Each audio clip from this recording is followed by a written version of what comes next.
It's time for Pure Performance.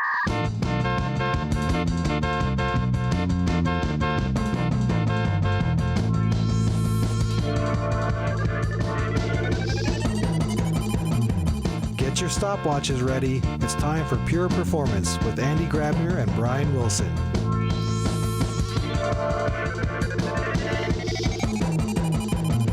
Hello, everybody, and welcome to another episode of Pure Performance. My name is Brian Wilson, and as always, with me is my co-host, Andy Grabner. Hi, Andy. Hey, Brian, how are you doing? It's been a while.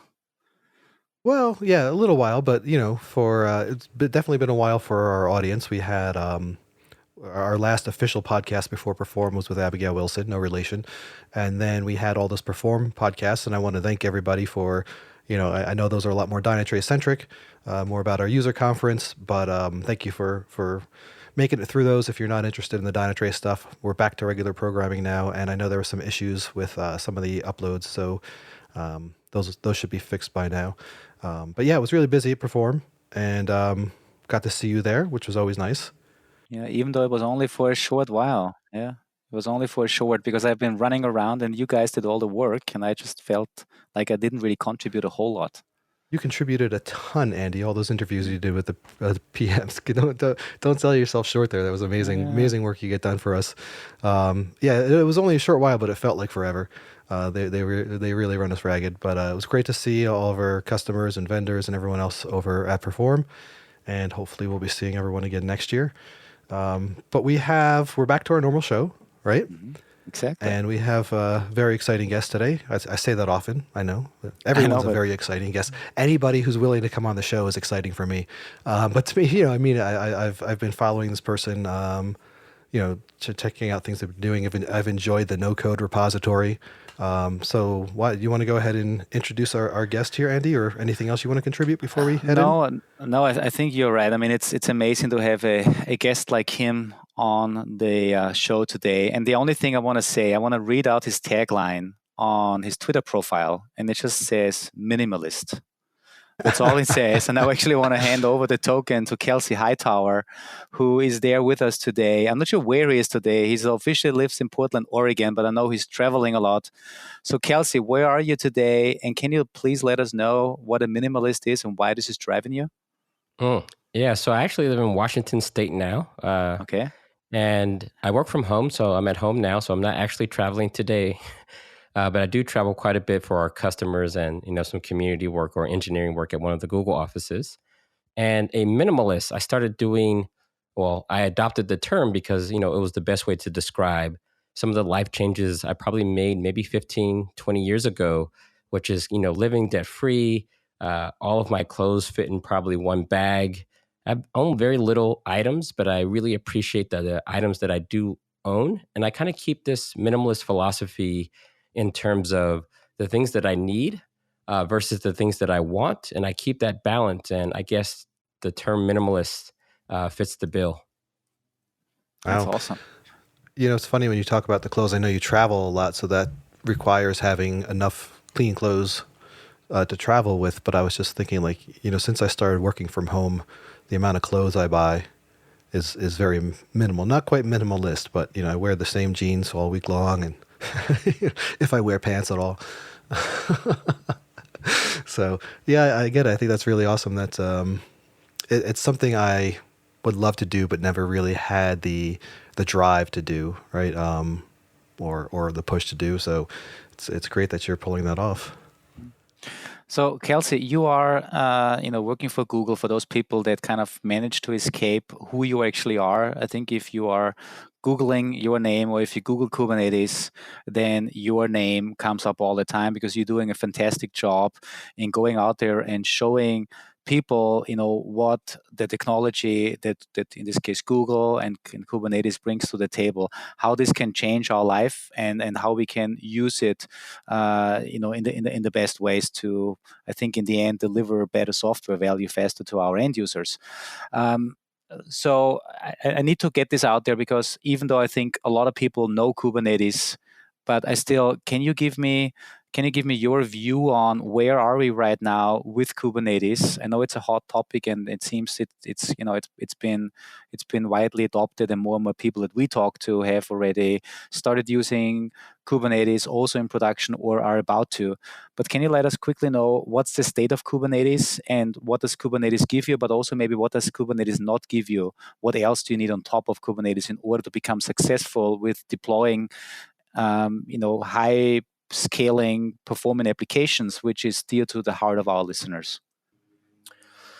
Wow. So I think Kubernetes is, it's definitely an application platform. Most people see it for what it is on the surface, right? You have a bunch of containers, you have a bunch of either bare metal or virtual machines, and you want something to orchestrate the life cycle of your applications that happen to be packaged in containers, right? This is how most people look at Kubernetes. This is how most people leverage Kubernetes today.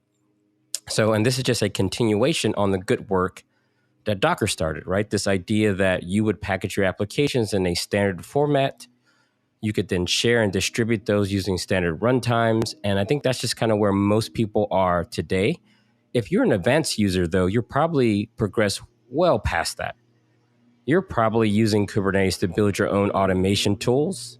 So this concept of an operator or people using CRDs, these are custom resource definitions. And they've taken this whole declarative approach to application management and spread it across other automation tasks like creating CI/CD pipelines or machine learning pipelines. So I think this is kind of where the industry is, depending on when you got started with Kubernetes.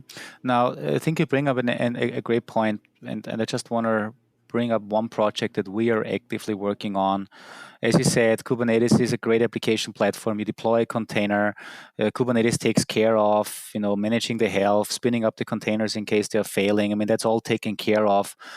But what we have also realized, and we kind of maybe are in the next mature state as an engineering organization, is we need something to better manage the life cycle of an artifact as it gets kind of deployed into a stage. Then it needs to be properly tested. It needs to be evaluated and then promoted into the next stage. Kind of an event-driven model for managing the life cycle of an artifact through all the way through into production, and also managing problems that may come up in production. So the thing we built on top of Kubernetes, and finally we are also part of the CNCF landscape now, is an open source project called Captain that we also are happy to give back to the world, where we are automating some of these tasks on top that's quote unquote bare metal Kubernetes doesn't give us. Now, what we have seen, and maybe you see this as well, we have a lot of people that are just getting started with Kubernetes, and then we have these that have already been working with it for years and years, and are really, kind of far beyond what everybody that just starts can imagine. Is there any advice that you can give people that are just getting started, and there's still a lot that are getting started and getting their hands on? What are the things people want to make sure that they are addressing, and what are the things that you say, please don't make this mistake because it's been made all over again, so avoid these things? Oh man, I think the biggest one is using Kubernetes for everything.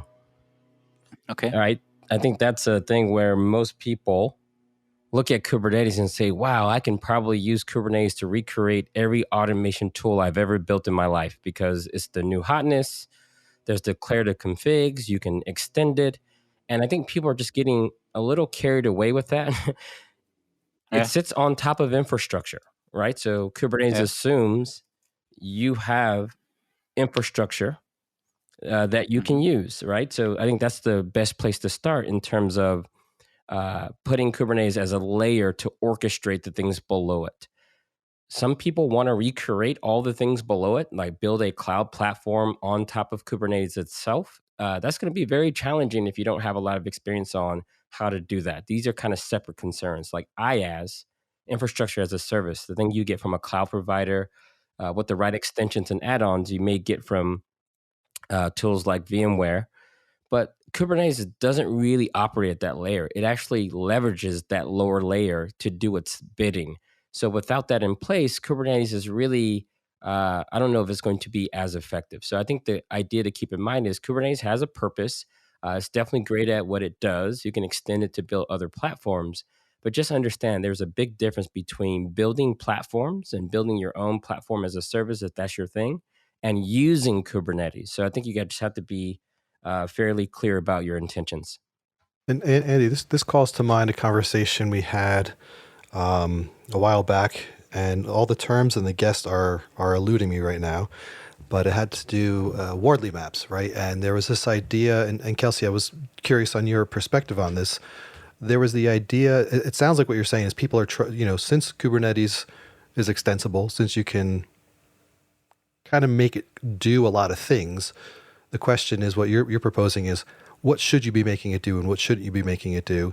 And I'm not asking for any kind of a vendor endorsement in this question, but more of the question of, it seems to be, if there are products and services out there that do things very well, and it's not in the core scope of Kubernetes, then leverage those external products. Find out what you should build in-house or make on your own, and then also identify what already exists that can handle the things that you need, and use them, because it's a lot easier to have a dedicated company or dedicated set of resources to like manage your IaaS components, or manage your monitoring, or maybe manage all these other components.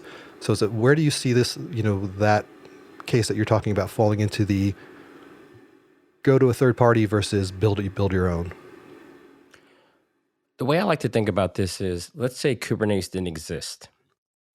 What decision would you make? What logging stack would you pick? Would you pick Splunk? Why did you pick Splunk?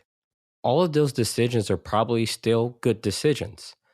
Just because Kubernetes has a default logging tool, Fluentd in this case, doesn't mean you have to throw away Splunk, right? It may give you an option. Maybe there's a lower cost there, but it doesn't mean that your previous good decision is no longer valid. And I see that happen a lot. Same thing for your load balancer. One thing you would like to see is, let's say you're using Nginx. It would be great if Nginx could integrate with the service discovery inside of Kubernetes, so you don't have to, automate the configuration file and do updates. But if you like Nginx, you probably like Nginx for a whole class of reasons that has nothing to do with Kubernetes or the ecosystem that may be introducing a different take on load balancing just because Kubernetes is the new hotness. So I think a lot of times you got to make sure that you're making decisions that are just kind of good on their own, and not making decisions just because you have Kubernetes. I like that. Hey, so I know you've been talking a lot about all sorts of aspects on Kubernetes. One aspect that we are talking a lot about is performance. And talking to some of our performance engineers that we have in-house, and to some of the performance engineers that Brian and I often meet, because that's also our background. We have a couple of friends around the world that have been doing performance engineering for 20, 30 years, and they're always very skeptical about the next new platform, especially as it comes to the hype around it, and then really, does it really perform as well? Does it really scale as well? As you said, underneath it's still just hardware where you have just more layers of abstraction on top of it, and therefore everything has to be slower by default because you have so many levels of abstractions.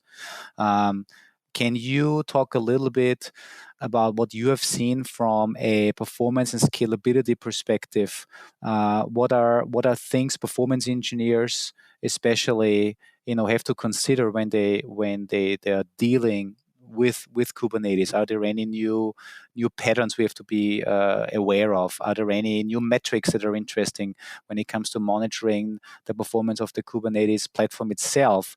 Is there anything that you say, well, the way you did it on the classical infrastructure doesn't make sense anymore in Kubernetes, and here is why? So, especially speaking to those folks that have a long history with performance engineering and now moving to Kubernetes, can you talk a little bit about to kind of spread their doubts, but also give them some practical advice? Yeah. So if you're going to be measuring Kubernetes, right, this is a new system, and most people that are measuring whether it's scheduler latency, the metrics, how many pods did it schedule, how much memory is the Kubernetes API server using, a lot of times the API server does serve as a cache, so it's expected to use a lot of memory to make a performance trade-off in terms of API calls. So when you say kubectl apply and you deploy your application, you want that interaction to be fast as possible. So one way of doing that is Kubernetes does attempt to use a lot of memory on the API server to protect the database etcd,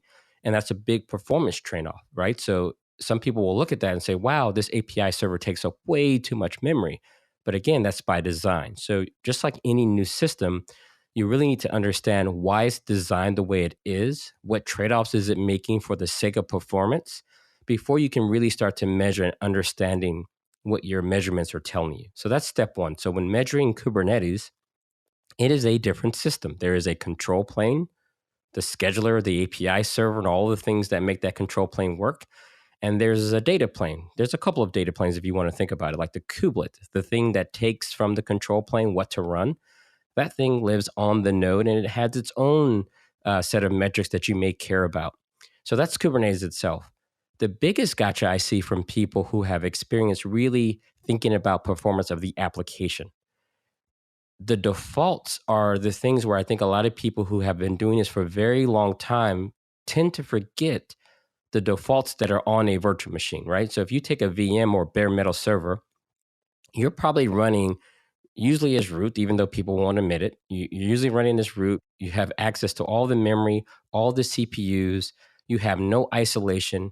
You have no namespaces limiting what you can do with the memory or CPU. So the whole machine is yours. And if you're used to a performance benchmark under those conditions, you're going to be really surprised when I take your application. And it's not the fact that I put it in a tarball, AKA container image, is where the impact comes from.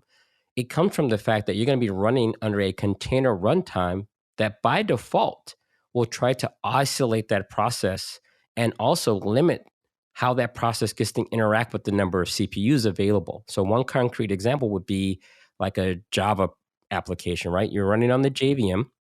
And if I give you a 16 node box, right, 16 CPUs, typically, depending on how you've configured your JVM, it's going to see those 16 CPUs and just grab all of them, right? Like I'm Java, rah, rah, rah, rah. It take all the memory, takes all the CPU, and that may become your new performance benchmark.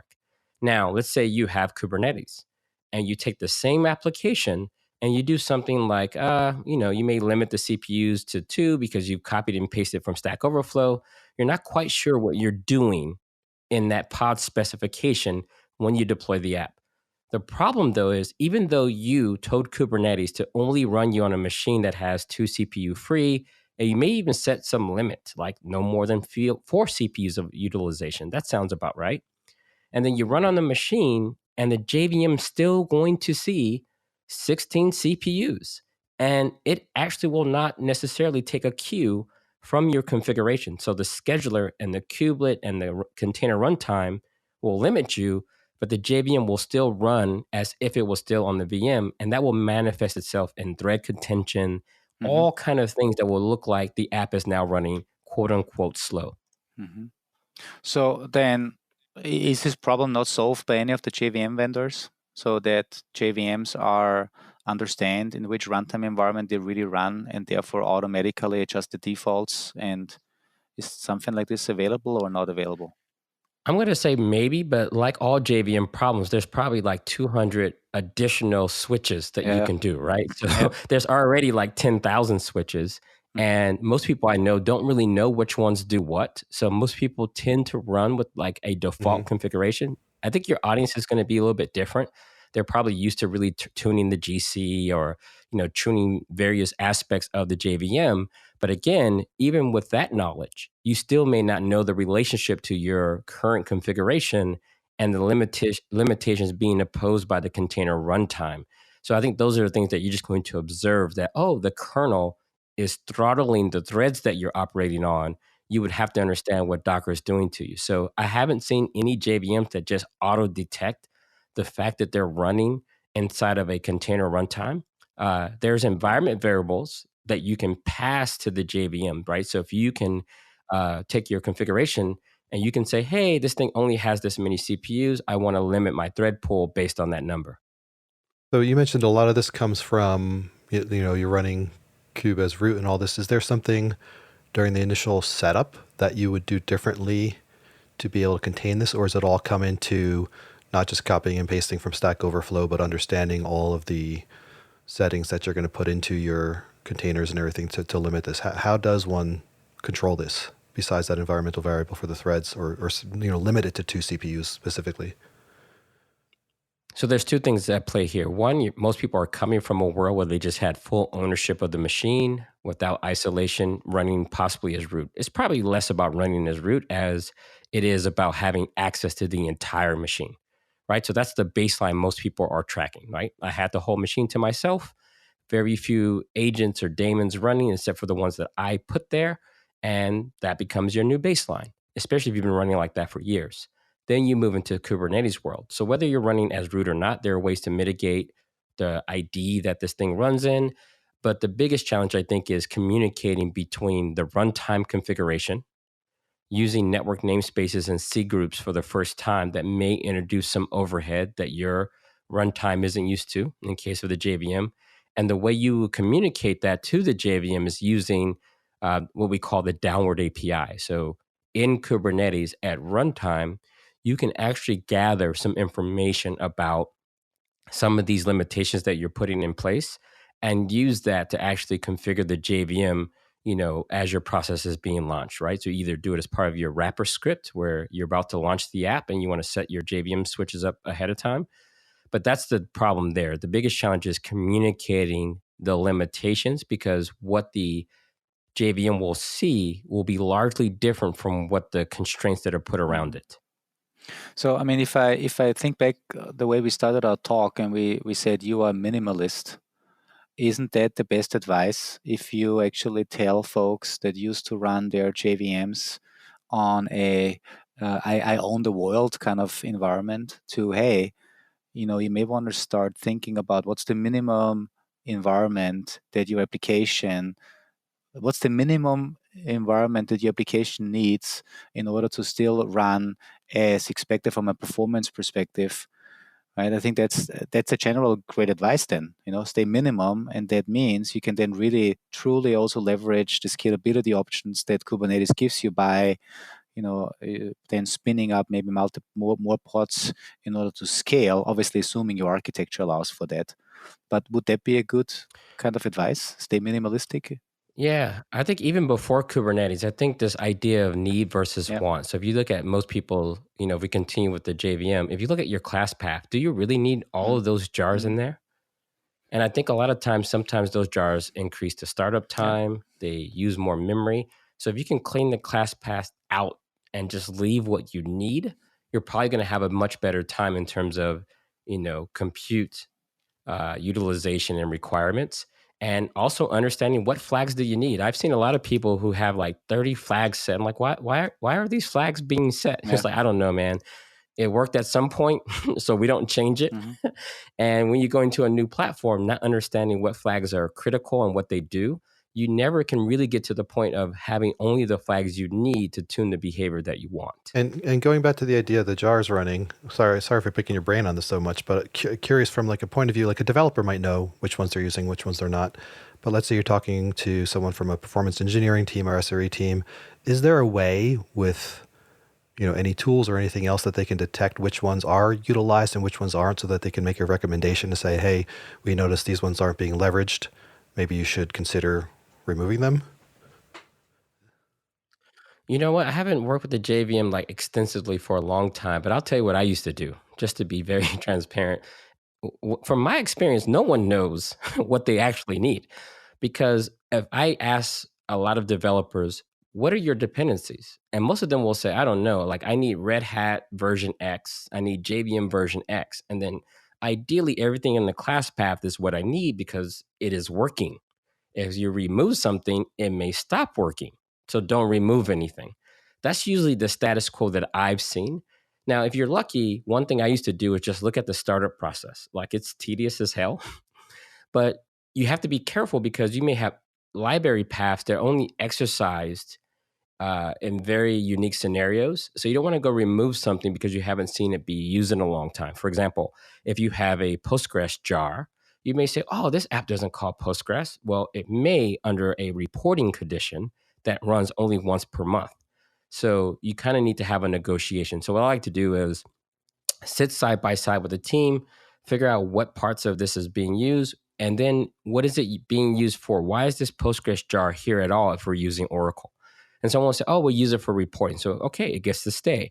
And then I try to remove one by one until we cut too deep and we have to add back.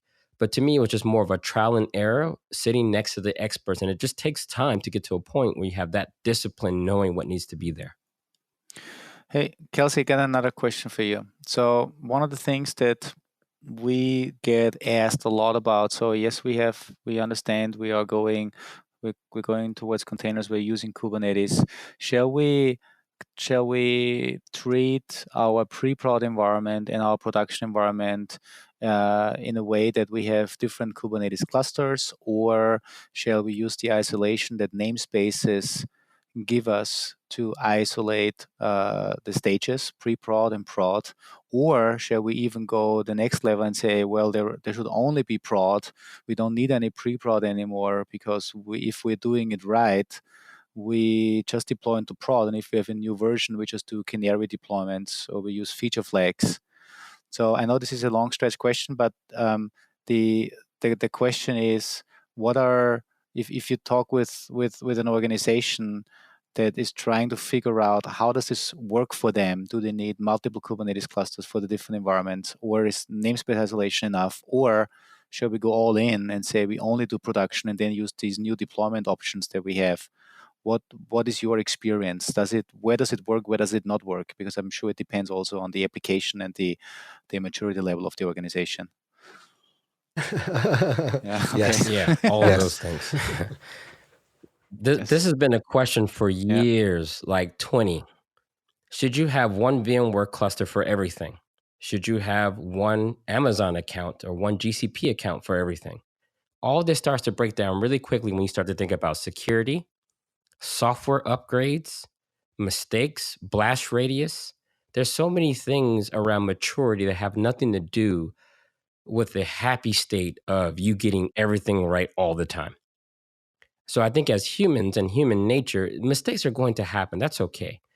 So here's the thing. Let's just talk about those scenarios really quickly. Let's say you have one Kubernetes cluster for production, just one big one. Like you have 5,000 nodes in there, and you're going to use namespaces to create environments. Great. This sounds like a great idea. So in production, your third-party extensions are really locked into Kubernetes 1.14. Okay, just 1.14, some developer tried their best and they coded around 1.14. 1.16 comes out. They didn't test those existing extensions with 1.16 because there was nothing to test against. Turns out 1.16 is incompatible with those third-party extensions that you come to rely on. You upgrade the cluster. For QA purposes, QA wants to test, but there's only one control plane.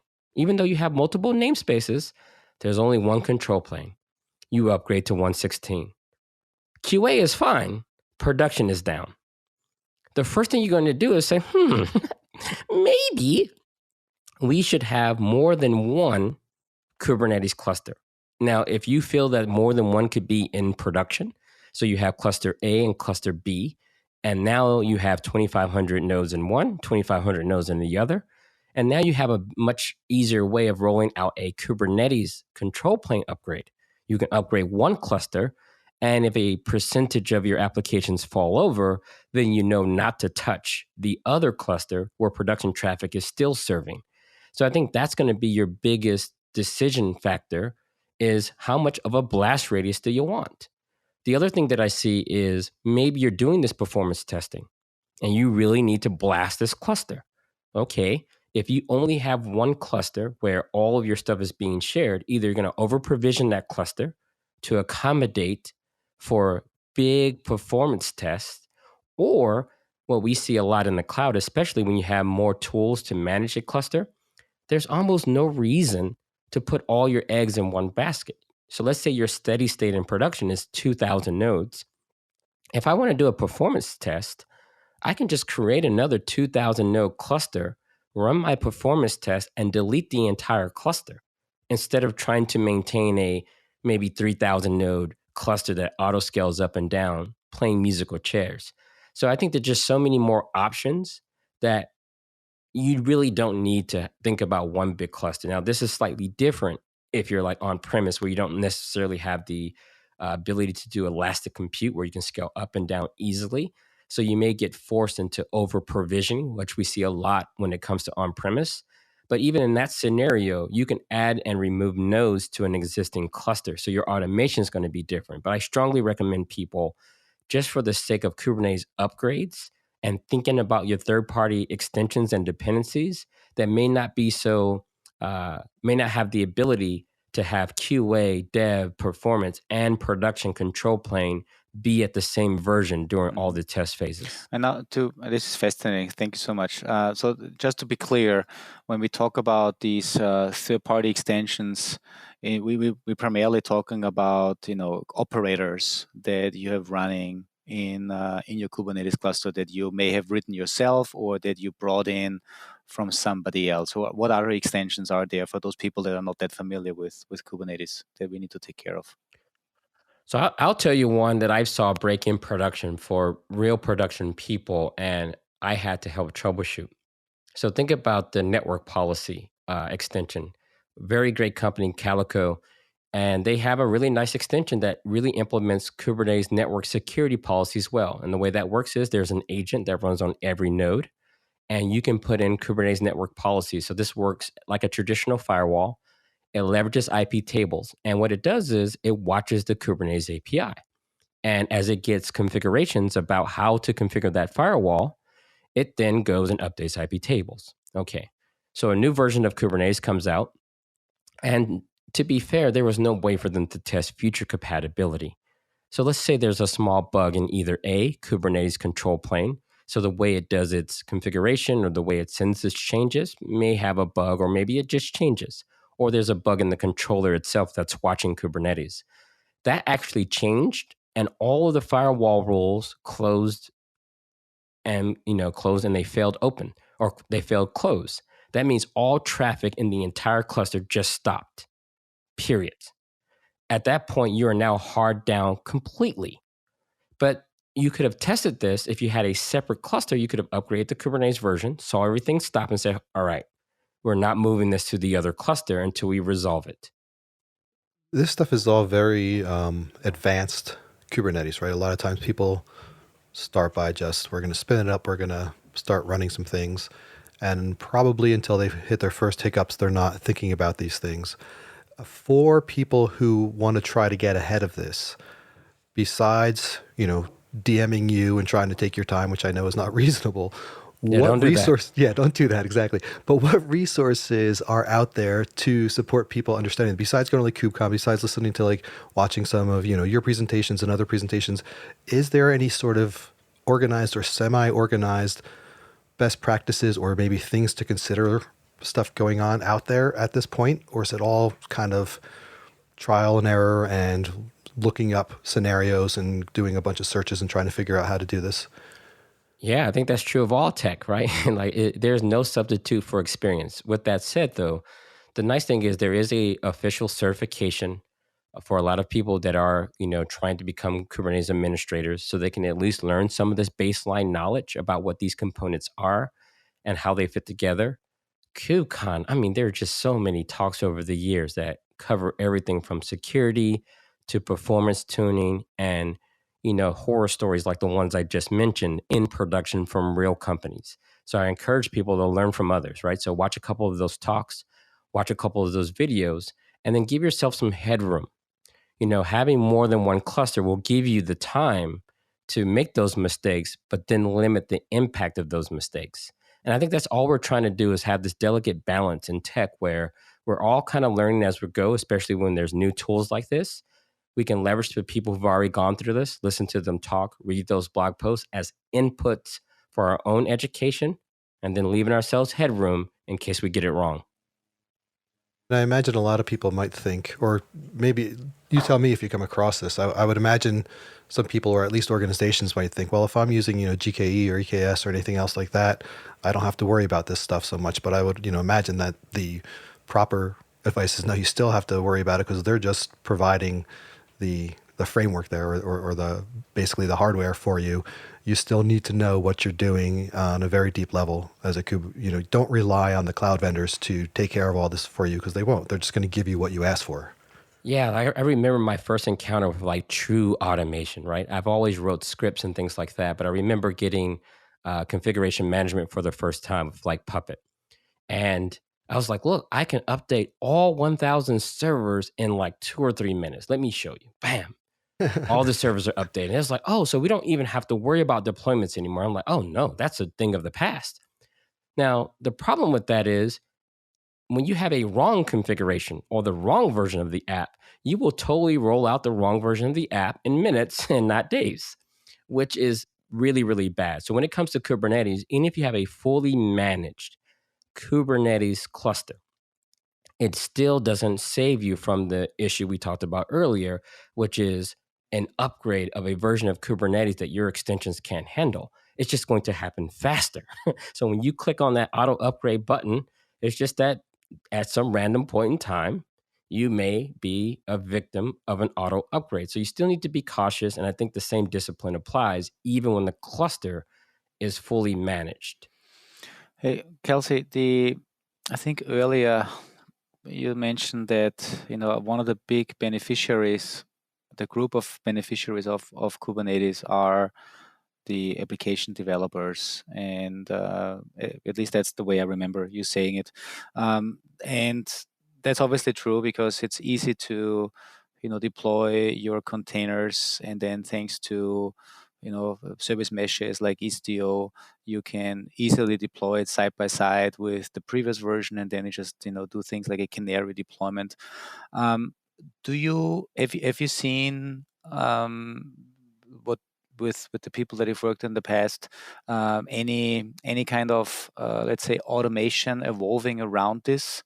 Because knowing that I can deploy my container side by side by using Istio, by defining my Helm charts correctly is great if I know how to do this. But with more and more application developers kind of hopping on to Kubernetes, is there something where we can help them instead of having to learn Helm, instead of having them to learn how to configure Istio correctly?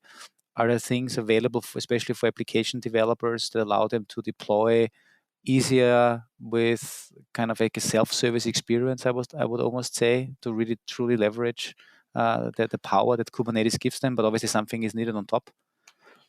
Yeah, so it's funny. This question comes up every 5 to 7 years. New thing shows up, we leak it to the developers, right? Hey, virtualization. Hey, everyone gets a login to the VMware console. Hey, Vagrant. Everyone gets VMs on their laptops. Hey, Cloud. Everyone gets a Amazon or Google account. Hey, Docker. Everyone gets a Docker daemon. Oh, what's that? Is that Kubernetes? Everyone gets kubectl. It's like, what are you doing? If you keep doing that, you're going to keep asking the same question every single time. There's really, really one serious workflow that you really, really want. I, as a developer, check in my code. There's a way to build my application to produce an artifact. Jar, war, binary, doesn't matter. You can package that in an RPM container, doesn't matter to me either. I need that thing to be running on some compute. That's kind of what we were talking about here. Now, I may need to give you some additional metadata so you know where you want me to run it or how much memory or CPU it needs. That's usually all you need, regardless of the system. VMs, Kubernetes, container, it just doesn't matter. The problem is we haven't had a lot of time to create those other systems. There are systems like this, like Cloud Foundry, OpenShift, Heroku, App Engine. These are very opinionated ways to take a subset of the things we just described, some artifact and some metadata, and to deploy your application, right? That's kind of been the whole goal of these passes. So when you look at Kubernetes, you look at Istio, these are just platform components for you to build your own pass. So if you're an operator and you have a bunch of virtual machines or bare metal machines, you could spend almost a lifetime at this point trying to create all the things that Kubernetes has and all the things that Istio has to build your own deployment system for your team or the people you're trying to support with your infrastructure. Or you can download or use components like Istio and Kubernetes and then layer on your opinionated workflow at the top. So this all boils down to what workflow do you want your developers to have? I'm going to use one more analogy here. It's like the internet. the current workflow for most consumers of the internet, you go to somewhere like Best Buy and you buy a modem, and it says this will get you on the internet. It's all right, great. You buy the modem and you open the box and there's a cable in it, and you twist it in the wall and lights start flashing. You're probably online at that point. That's it. And then you just get online, and if things don't work, you look at the lights and then you unplug it and plug it back in. End of story. That is the interface. That's the workflow. What we do in the Kubernetes world, we say, no, what? We can't be having that. We need everyone to know how to create a Cat5 cable. So here is the chart of how to twist the pairs of wires, and here's how you clip the other end. So let's give every developer or every internet consumer a Cat5 kit so they know how to create cables. And next, we're going to teach them how BGP works, right? Because that's the backbone of the internet, and we're doing DevOps. We don't want people just using the internet. We want them to know how it actually works. It's like, come on, you got to be realistic. So focus on the workflow. Kubernetes and Istio are implementation details, and they give you a lot of platform features, but don't make the mistake of leaking all of those details as if that's the end game. Mm-hmm. I love your analogy, and I may, if it's okay, I steal/borrow it at some of the presentations that I'm doing, because it's, and I completely agree with you, right? This is the challenge that we also faced, and with we, I mean our own organization, where when we started with Kubernetes, everyone that tried to use Kubernetes had to figure out, well, they were kind of building all these cables and trying to figure out how TCP/IP works, and kind of to bring your analogy, kind of figuring out how to deploy, figuring out how to configure Istio. And when we realized this is greatly slowing us down from from the way we could actually deliver value to our customers, because we have a lot of developers that are not just purely spending time in trying to figure out how does this big thing underneath actually work. And this is also when we started building, maybe call it an opinionated way of enabling our developers to just, hey, give me your artifact, and then we are kind of managing the life cycle of that artifact by automatically deploying it, automatically configuring Istio, automatically monitoring your SLIs and SLOs that the developer also specified as metadata, and then giving the developer feedback and giving them the option to promote it into the next stage. And I want to be clear here. I'm not saying that everyone in the world who downloads Kubernetes for the first time will automatically have the time to build this perfect workflow. Yeah. What I'm saying is there's a couple of things. In the very beginning, your workflow may very well be people using kubectl apply and pushing YAMLs at the API server. That data definition is also the fundamental element that no matter what workflow you build, it will always create those data elements, those configurations you give to Kubernetes. So the nice thing about this is it becomes your escape hatch. So let's say you build a workflow that says, if you check in some code, we build the container, we deploy to Kubernetes. That's not very advanced. But the nice thing about that is you may not have any troubleshooting tools in that workflow either. But your pipeline will just create the same artifacts that developers were creating with kubectl. Bonus points if you check them in before you deploy them. Now troubleshooting can just be done on the back end using kubectl until you decide if you want to have higher level debugging tools to go along with that workflow. So keep that in mind, that I'm not expecting perfection day one, but just make sure you understand that there is work to do based on what you get out of the box.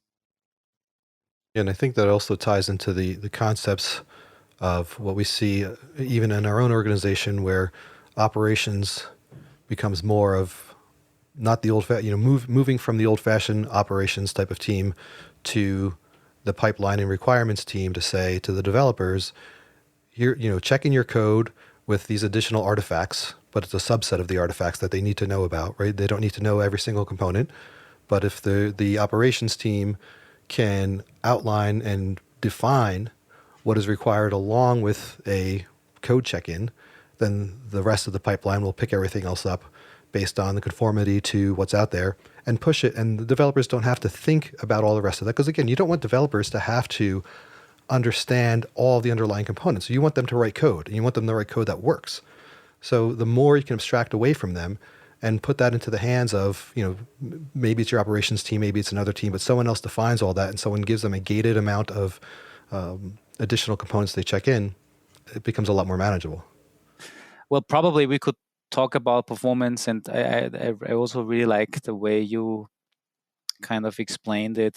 Think about what's the workflow you want your developers to have, right? And how can you make this more efficient, more streamlined, more easy to use?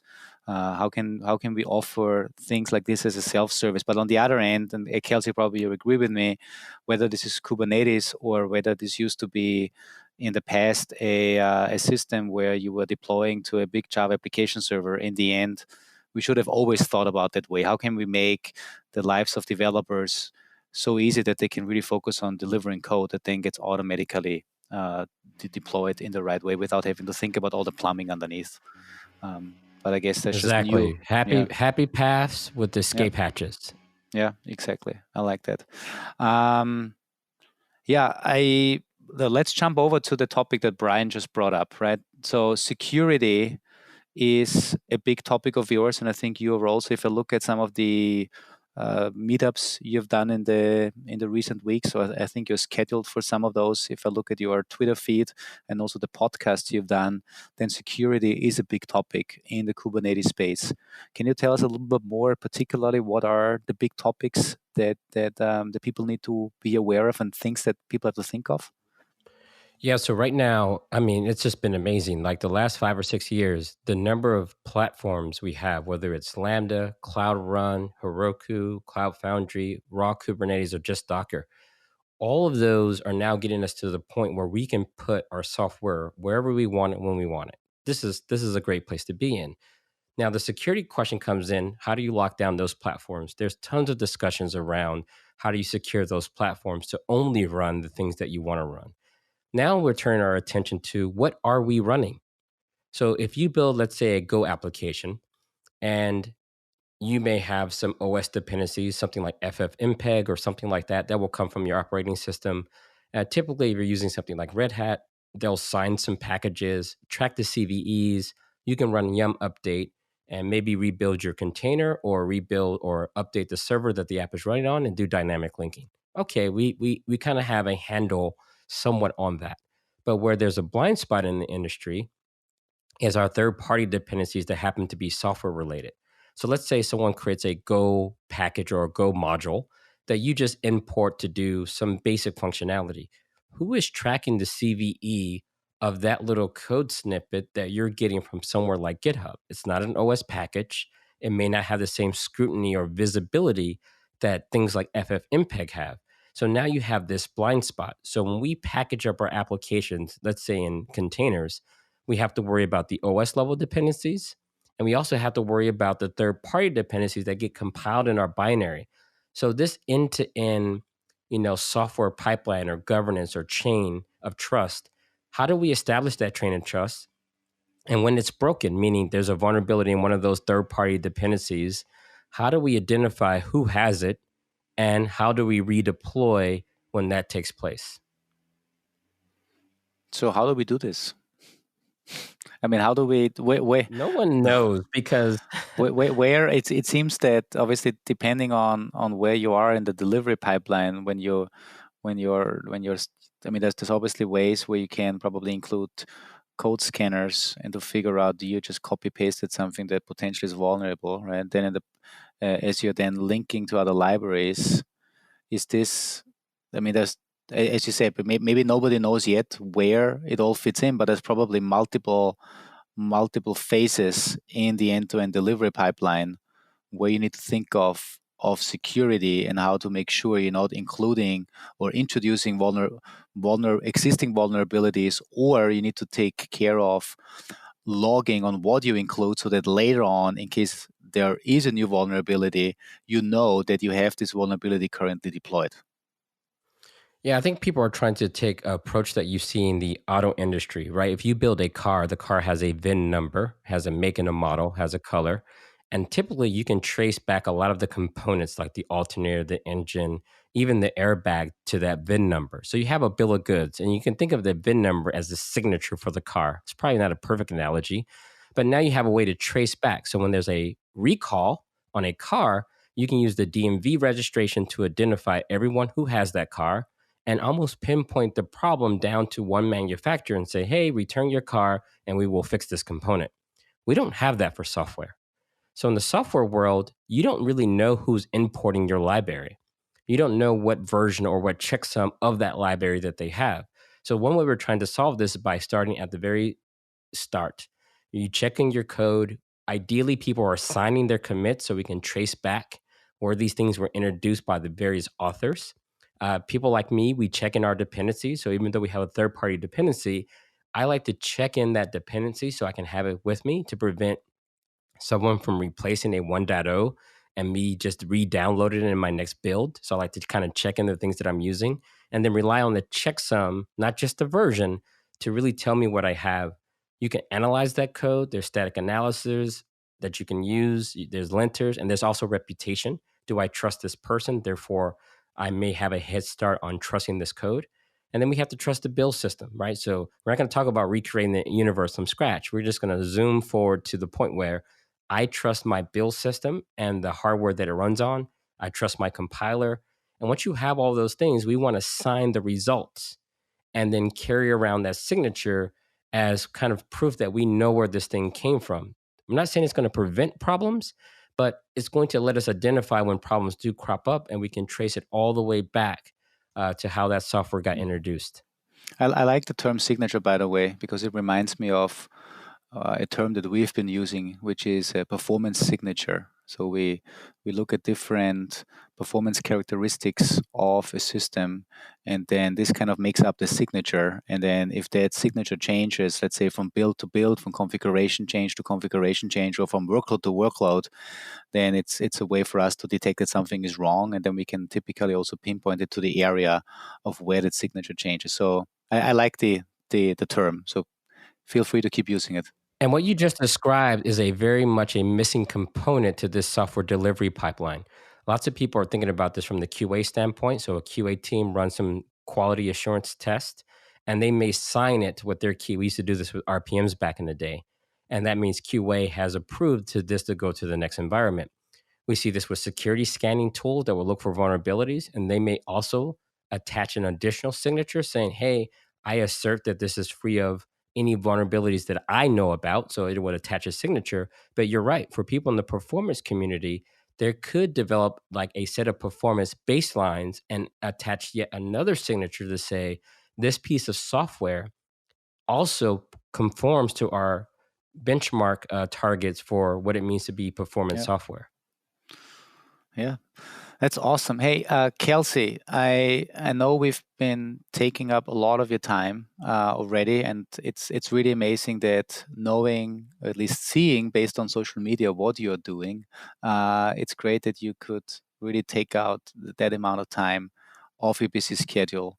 I know there's a lot of more stuff we can talk about when it comes to Kubernetes, which is obviously dear to your heart. We can, I'm sure, talk more about what it means to be living like a minimalist, and how we can apply this to other parts of our life as well. Is there typically, and I know this, Brian, this is something you always say, typically we kind of wrap it up in a little summary that I give. But is there any other topic that is also dear? Is there any other thing we're missing?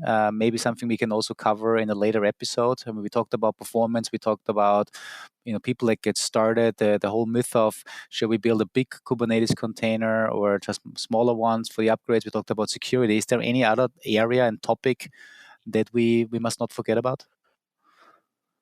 Yeah, so I think service mesh is a really big component where we're starting to move a lot of smarts into the network layer. So people are taking sidecars like Envoy and control planes like Istio.